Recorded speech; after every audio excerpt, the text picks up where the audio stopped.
Team? Where are we? Get our head on the... Oh, fuck. Poo bag, that's the energy that I want to hear.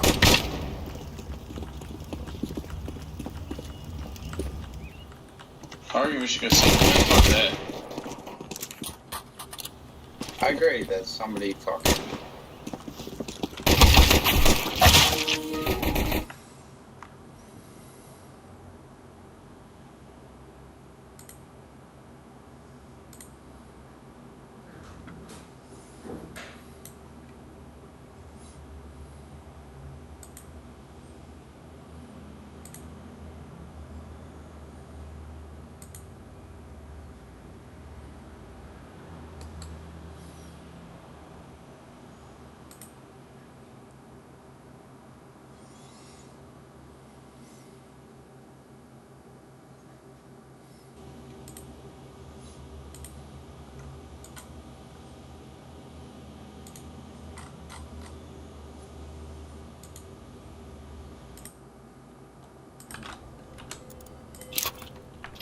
Yes, yes.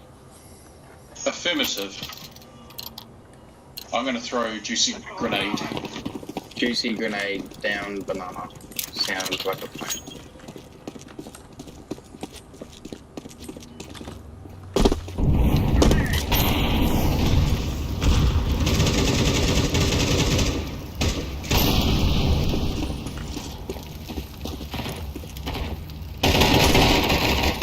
I drop bomb, sorry.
Banana. I'm throwing a flashback.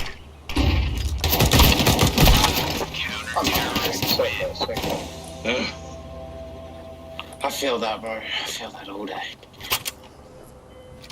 The only thing I feel all day is dicks in my ass.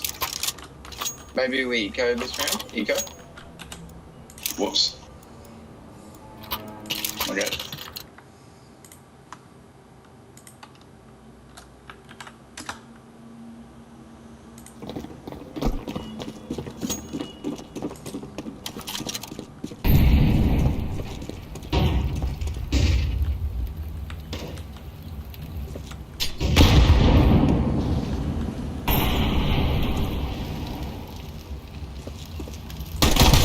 Free banana, I think.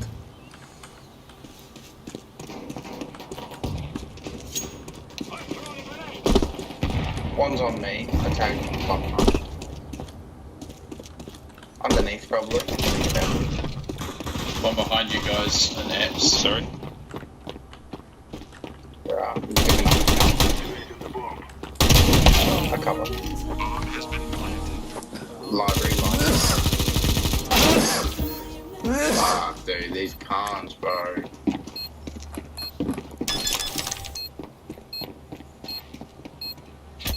Look at that poor dude. Just fucking laying.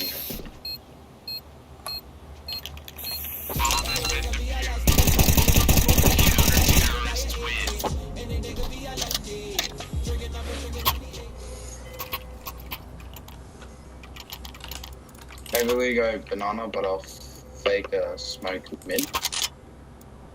I love you. I love you too. Well, that seemed really gay at the point. What's wrong with that?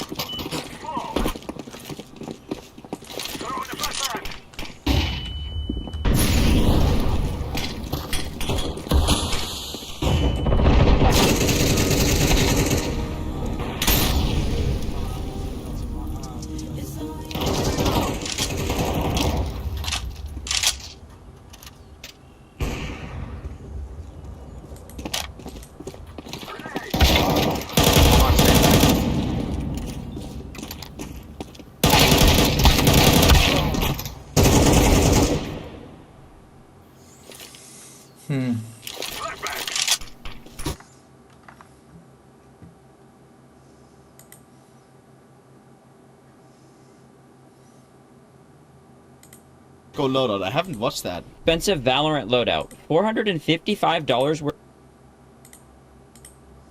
Yep. That's over 100,000 times smaller than visible light, so theoretically, you get 100,000 times more resolution. Shortly after de Broglie's discovery, a group of scientists in Germany started working on a microscope that would use these high-speed electrons. The only problem is you can't bend electrons using glass lenses, so how do you focus them? Hans Busch, a German physicist, suggested that an electromagnetic lens might do the trick. He published his results in 1926, but never actually built one. Fortunately, a copy of his paper fell into the hands of an eager young PhD student, Ernst Ruska. Ruska built his first prototype by coiling up some wire and surrounding it with iron, taking care to leave a gap in the middle. Then when he passed a current through the coil, it induced a donut-shaped magnetic field through the metal and across this gap. This was his lens. To test it, Ruska first boiled electrons off a tungsten filament, the same kind of filament you find in an incandescent light bulb. He accelerated these free electrons through a positively charged anode down to his electromagnetic lens. As an electron approaches the lens, the magnetic field exerts a force on it. So if an electron is traveling in the y-direction, and magnetic fields are in the x-direction, this force, called the Lorentz force, pushes it in the direction. But as the electron moves this way, it encounters other magnetic field lines along the donut shape, which constantly point its motion in a circle. But then this circular motion means the Lorentz force starts pushing the electron inwards as well, spiraling it into the center of the lens. Now if you trace the path of the whole beam of electrons, you'll see they all get steered into the center, focusing the beam. By 1931, Ruska and his colleague Max Knoll used this kind of design to build the first working electron microscope. It was pretty basic, made of brass roughly bolted together, but it worked. The image itself was created once the focused electron beam hit a sample sitting at the focal point. The sample needed to be incredibly thin, only around 100 nanometers thick. More electrons would make it through the thinner parts of the sample than the thicker parts, creating an electron imprint of the sample. Then a second electromagnetic lens magnified this imprint down onto a fluorescent detector, producing the final image. This was known as a transmission electron microscope, or TEM. Now, early versions of the microscope barely magnified at all. In fact, it wasn't even better than an optical microscope. Ruska was determined. Over the next few years, he experimented with adding more lenses to create bigger and bigger images. By the mid-1930s, Ruska had gotten the TEM way past 10,000 times magnification. It could produce close-ups of insects, bacteria, and even viruses, at a level far surpassing the optical microscope. But right as Ruska's TEM was taking off, a German physicist named Otto Scherzer published a paper claiming that the microscope was about to hit a brick wall. There was a flaw in the electromagnetic lens, he wrote, that was completely unavoidable. For an electron to make it to the focus of the lens, it needs to be deflected by a specific amount. If you simplify its trajectory, you can define that ideal deflection with this angle theta. This angle depends on the horizontal distance of the electron from the optical axis, and how far down the axis the focus is, also known as the focal length. The shorter the focal length, the stronger the magnification. If you graph this angle as a function of distance to the optical axis, you'll see that it can be approximated as linear. The problem is that the magnetic field doesn't scale linearly. It's much stronger near the edges of the magnet. So if you plot the curve for the actual deflection of the electrons, you'll see that the magnetic field over-deflects the electrons further out. Their angles are bigger than they should be, so they end up focusing before the rays in the middle, and as a result, the focus is spread across the optical axis instead of being contained in a single point. The blur starts out around the edges of the image, but it gets worse the higher the magnification. This is called spherical aberration, and it distorts every radially symmetric magnetic lens. In fact, it doesn't just affect magnetic lenses. Every spherical lens, from a camera to a telescope to a magnifying glass, also suffers from it. But there is a surprisingly simple way to minimize spherical aberration. Just add a second lens, one that diverges light instead of converging light. Now, a diverging lens also suffers from spherical aberration, but if it has the same amount of aberration as your converging lens, just in reverse, you can stack the two to essentially cancel out their effects, and that removes the aberrations almost entirely. Almost all modern lens systems and cameras and microscopes use some sort of direct diverging lens. So you can imagine that the TEM simply needs its own version of a divergent spherical lens to magnify further. But with magnets, this is physically impossible. Every magnet has two poles. It's impossible to just have one. Even if you split a magnet down the middle, it creates two smaller magnets, both to the north and the south. And all magnetic field lines have to start at one pole and end at the other, forming a closed loop. It's a direct result of the second Maxwell equation, because the field that you create has field lines that start and end at the same magnet. So the electrons will always cross through two lines. The first time it passes through by the Lorentz force, it's brought into the spiraling motion, and then the second time, from the spiraling motion, which has then a slightly different direction, it's pushed towards the axis. That's why all electromagnetic lenses, by default, will converge the beam and never diverge it. Even if you shot electrons in from the other side of the lens, they would still get focused. This is what Otto Scherzer's paper proved in 1936, stopping progress on the TEM. It is impossible to produce a radially symmetric magnetic lens that diverges. And this was of course a big roadblock for the development of electron microscopy, because people saw, okay, we can accelerate electrons as much as we want. The presence of the circular aberration will always be in the way. Because of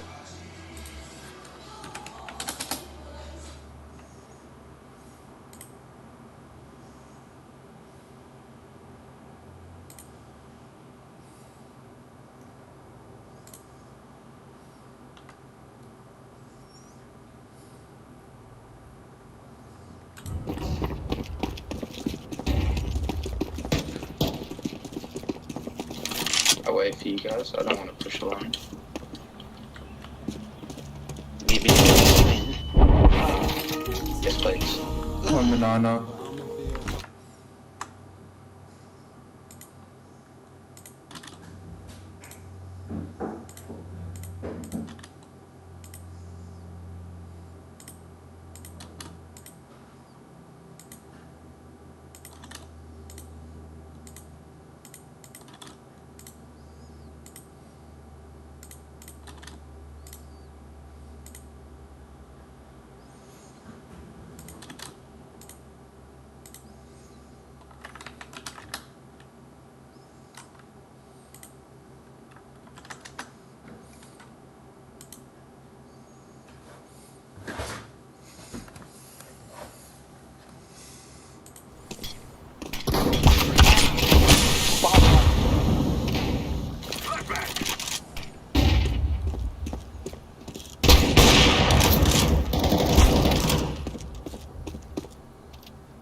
I'm not dead.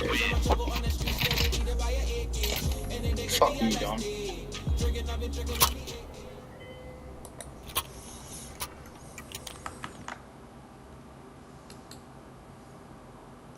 With this roadblock, advancements in the microscope's resolution slowed significantly. By 1955, another microscope beat the TEM to the punch and took the first generally accepted image of atoms. This was called the field ion microscope, and it worked by shooting helium or neon atoms at an atomically sharp needle tip. The tip was positively charged, so when the gas atoms hit the needle, they got ionized and were ejected off perpendicular to the surface, and that could form an impression of the atomic structure of the tip. But this method was limited. You could only get a sense of the atomic structure of the very tip of the needle, and the images weren't all that impressive. Luckily, Ruska's electron microscope wouldn't stay stuck in the realm of insects and bacteria forever.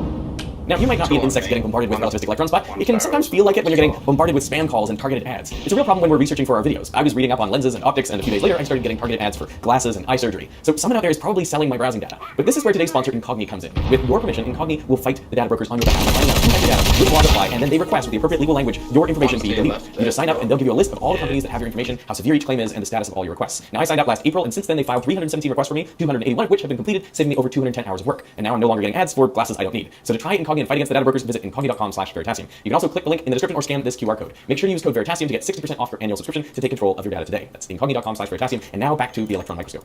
Despite Scherzer's aberration limit, work on the transmission electron microscope continued. During the next 4 decades, people tried boosting the resolution with other workarounds, and perhaps none more so than British-American physicist Albert Crew. His idea was to replace the tungsten filament, which fired off electrons at random, with a more directed source. So instead of boiling electrons off the surface, he tried pulling them off with a stronger electric field. And by sharpening the tungsten into a fine tip, he was able to create a narrow beam, which was over 1,000 times brighter than before. He paired his new narrow beam with an unlikely technology: the cathode ray tube TV. These TVs worked by scanning an electron beam across a screen. The screen was coated in a phosphor that produced light when hit by electrons. And by varying the intensity of the electron beam, you could vary the brightness of the screen, giving you a black and white image. Crew was inspired to design a similar electron beam for the TEM that would scan across the nanoscopic sample. So instead of